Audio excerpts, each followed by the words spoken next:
Arsenal, and not for the first time this season, have had to learn a lesson the hard way.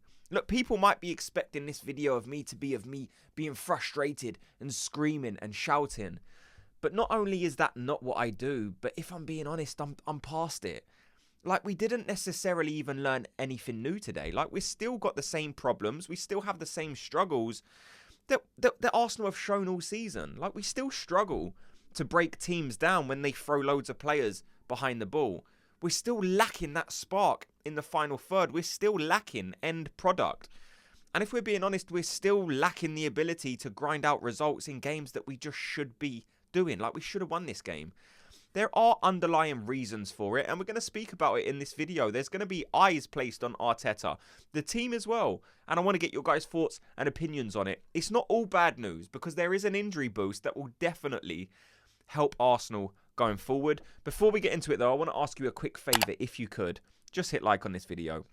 So before I give you my thoughts and opinions, I genuinely want to know what people's thoughts and feelings and opinions are on Arsenal after what feels like a defeat, if we're being honest. Like, even that I project myself as a positive Arsenal fan, but even the most positive of Arsenal fan, you know, it's got to the point where everyone has conceded the title. And some people might have been there a few weeks ago. I'm there now. And it's like, just because people conceded the title before me doesn't mean I'm wrong, doesn't mean they're right. It is what it is. Like, Arsenal now are 100% out of the title race. Liverpool have won it. Congratulations, whatever. I'm just here to speak about Arsenal and like what do we do going forward? Because this season is not a complete disaster. We can still save certain parts of this season, like the Champions League. Like, I always like to think, I always like to think there's a chance, a possibility. That's why I stayed this late in the title race, hoping that things might change, in the hopes that something might just shift, and it doesn't seem to be shifting. You can flatter yourself with 7 goals in the Champions League against a weak PSV team all you want.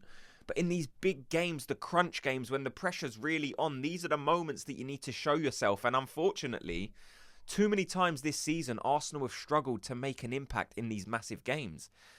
Like, I, of course, still hope Arsenal can do something in the Champions League. We got a very difficult run of fixtures coming into the Champions League that, like I said, I'm still optimistic and hoping that Arsenal can do it. But if we're looking at it realistically, do Arsenal have a chance? If we can't even beat 14th place Manchester United at their stadium in the Premier League, do we have a chance against Real Madrid in the next round, or Atletico Madrid? I would like to say yes. And I'm not ready to say that Arsenal would be out of it.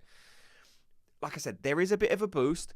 Gabriel Martinelli is back, and regardless of his form this season, there is still a player in there that is way better than some of the options Arsenal currently have on this bench. Like, you saw it yesterday, and there are some talking points that we're going to touch on in this video of certain players being done in this squad.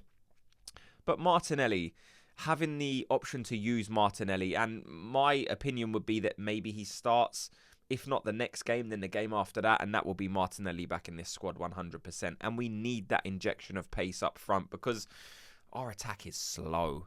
Like, not only do we lack creativity at times, and I think the whole forward line yesterday struggled, be that Nwaneri, Trossard and Merino. Martinelli does offer that something different, where he does have that bit of pace. So if you're looking for a tiny bit of a positive, it is that Martinelli's back, and your front line will look slightly different with the addition of Martinelli, because he has something different, or different attributes to what the current Arsenal players have. So that's a good thing. I see a lot of people saying Nwaneri had a poor game. I'm not going to call out a 17-year-old kid. All I would say is he struggled. Give me your guys' thoughts on Nwaneri. My opinion is he's not going to be able to do it in every single game. This is still a kid who's developing. We can't expect him to be Bukayo Saka at 17 years old. Like, Saka come in and done well. He had off games as well. And this was just one of them games where it didn't quite work out for Nwaneri, and that's okay, because it didn't work out for Trossard, didn't work out for Merino, so he's not alone. Like, most of that team it didn't work out for. I think there's only 1 or 2 players you can look at and say they actually put in a bit of a respectable performance. Like, the game in itself was confusing, because early on in the game I thought, right, we got loads of possession. Like, this is good. This is what I want to see. You're going away to Old Trafford. You're dominating possession. something needs to come of this. But yeah, look, I'm liking what I see. And the longer it goes on, you're just thinking, right, is that final product going to come? Like, what are we doing with the possession? Because there's no point just having possession for possession's sake. Like, where's the cutting edge? Like, you need to do something with that possession. And then sure enough, we dominate the first half. Right at the end of the half, Bruno Fernandes scores his free kick. And it's like, it's frustrating because, look, and there are some double standards around the referees that I want to get your guys' thoughts and opinions on. The fact that the Man United wall for our free kick was right up close, but the Arsenal wall was placed so far back. I don't think that was the only reason, but like it was about 20 metres away, and it was like so easy for Bruno to get the ball up and down. Now, me saying that is not to devoid Arsenal of any blame, because David Raya, I think, in that moment probably wasn't as good as he could have been. I think his positioning was poor. But David Raya was actually one of the players who come out of the game with a bit of merit. Like, David Raya stopped Arsenal from losing that game. David Raya maybe stopped Arsenal from winning that game because of his poor positioning, but he definitely made up for it in the second half. Like, David Raya and Declan Rice maybe are the only two players I can look at and think, you done all right. Timber, maybe. Like, there were so many poor performances out there. I want to go through a couple of talking points just to get your guys' thoughts on the game. Started off with Martinelli on the bench. Team selection, I was okay with the team selection. Like I said, the up front, of course, looks weak, but that's what we're having to deal with at the minute. And it's almost like it's like no coincidence that Arsenal are looking like a team with no striker because we're playing a central midfielder up front. Like, it was going to happen at some point where Arsenal were lacking in attack because we don't have a centre forward. And people can say, like, oh, it's only because of injuries. You lot are blaming injuries. But it's like, no, that's a valid point. Like, the impact these injuries have had on Arsenal's season is unquestionable. Now, that's not the only reason, and I don't want people to use that as the sole focus on why Arsenal are doing so bad. But you can't pretend that missing players like Saka, Havertz, Gabriel Jesus, and you're lacking players up front, so you're having to play a central midfielder up front, won't impact your season. Like, that is one of the huge reasons as to why Arsenal are performing. If anyone's out there questioning why Arsenal all of a sudden aren't as good as they have been the past 2 seasons, the answer is pretty simple. Maybe they've regressed slightly, but it's mainly because of the fact that we've got so many injuries. We don't have the same attack as last season and the season before when we were so potent. We're missing our best scorer, our top scorer, I should say, in Kai Havertz, and we're also missing our best attacking threat in Bukayo Saka. So if you strip that from any team in world football, of course you're going to have problems. And people like to say, like, you see it online, oh, you're just blaming the injuries. And it's like, are you lot like not understand how football works? If you lose your best players, you're just not going to be as good. And if you don't have a striker, you're not going to score as many goals. That's just the way football works. So when rival fans say Arsenal just use the injuries as an excuse, I'm like, well, it's not the only reason. Okay, maybe there are other factors. Maybe Mikel Arteta can make some decisions. Maybe the other players need to take some responsibility as well. But you can't pretend that us losing our best players doesn't affect the way we play. It's just crazy. So team selection, Calafiori in at left back. I said I would have gone for Lewis Skelly. Calafiori offers so much going forward. We saw, though, down his side, there was a constant threat from Man United, especially in the first half. If there was ever going to be an outlet, it was going to come from Calafiori's side when he was caught out of position. But what you lose in defence, you're gaining in attack. So you know what you're getting with Calafiori. We see it week in, week out. You get that extra guy going forward, but maybe you're slightly more vulnerable in defence. And that's something we saw yesterday. The comment I didn't like, though, was Gary Neville coming out on the broadcast and saying, oh, Calafiori's in because Miles Lewis-Skelly is struggling for confidence. And I had to think for a second and like, what is he talking about? I've never heard anyone say about Lewis Skelly that he lacks confidence. If anything, he's overconfident. This guy has too much confidence, which is a good thing at his age. You need to have confidence. So Gary Neville spouting nonsense again about Arsenal didn't necessarily make me laugh, but I just thought, like, we're paying to watch you talk absolute nonsense. Like, and I don't mind Gary Neville in certain moments and instances, by the way, but when he's talking rubbish about Arsenal, clearly just on the wind-up, Don't really understand it. Double standards in the refereeing. Again, I'm not sitting here blaming the referees. Arsenal should have done enough in that game to win the game without the referees, but it's still something I can mention. Like, there was a choke on Mikel that definitely, if it was the other way around, would have been called up on. And again, the 2 free kicks where they stood miles away and the Man United wall was so close to Odegaard on his free kick, and they kept shuffling forward as well. So by the time he took the kick, they was literally right in front of him, so he had no chance to get it up and down. Again, yeah, frustrating possession for nothing over here. We just had so much possession, but we're doing nothing with it. Declan Rice goal. It was a nice goal.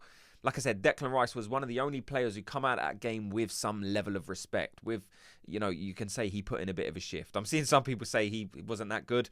Again, it's just opinion based. I thought he was one of the players that looked okay. If you didn't think he did, then fair enough. Everyone's got different opinions.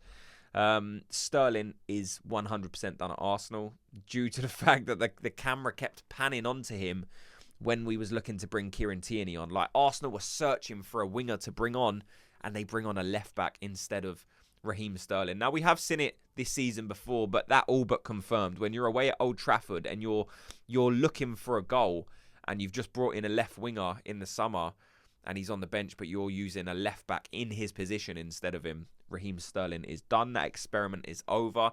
So when Raheem Sterling leaves, that's an extra attacker that we're going to need to bring in. We're going to need about 3 or 4 attackers next season. So this new sporting director's got some work to do in terms of attackers, because we are so short, especially with the injuries. When Havertz, Jesus, Saka, everyone comes back, of course, we're going to look like we have more players. But can we count on the fact that these guys won't get injured again next season? Like, Arsenal this season clearly had a game plan, and it was, let's hope this season we don't get as many injuries as we did last season. Like, we get the same amount of injuries as we did last season, because last season we was very fortunate with injuries. This season, wiped out by injuries, and it's affected our season massively. And finally, I just want to end on the Martinelli offside chance, because I'm glad that whistle went for offside, because it was in the 6-yard box and he literally rosetted it, and I was just like at the time when you don't know if it's offside, you're like, yes, finally we score. Martinelli ballooned it over, and I just thought, look, there's going to be some rustiness in his game. He's only just come back from injury. And again, I'm excited that Martinelli's back, because it gives you that something different. But don't expect him to solve all of Arsenal's problems, because he can be hit and miss in terms of his finishing. Now, when he's sharp, he's actually really good. And all in all, I'm very happy that Martinelli's back. But let me know your guys' thoughts on everything, not only that you've heard in this video, but your thoughts on the game in general, your feeling around Arsenal. How are your emotions? Are you frustrated? Are you kind of like some Arsenal fans, just defeated, like you're expecting this to happen and it just is what it is? Like, my focus now is in the Champions League. It has to be, because the league's done.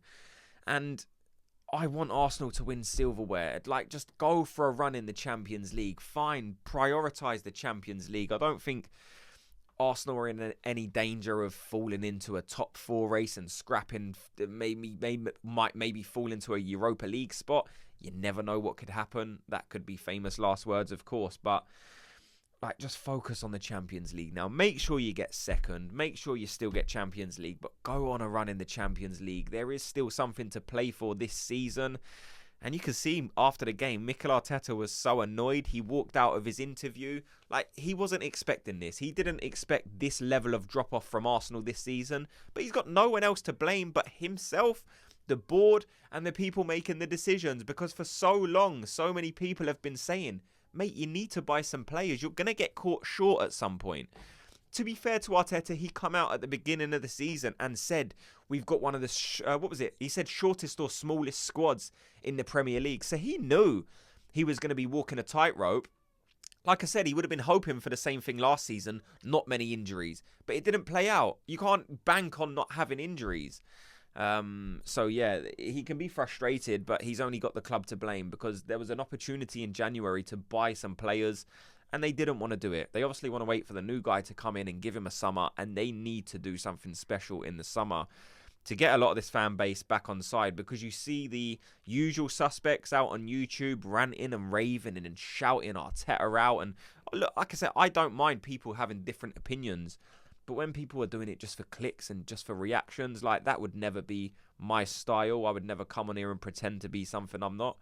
So yeah, but let me know your thoughts on how you're feeling around the game, around Arsenal, on Martinelli. Yeah, thanks so much to everyone for watching and listening. Before you go, do me a quick favour, just hit like and subscribe, and I'll speak to you all in tomorrow's video. Gooners, have a good day.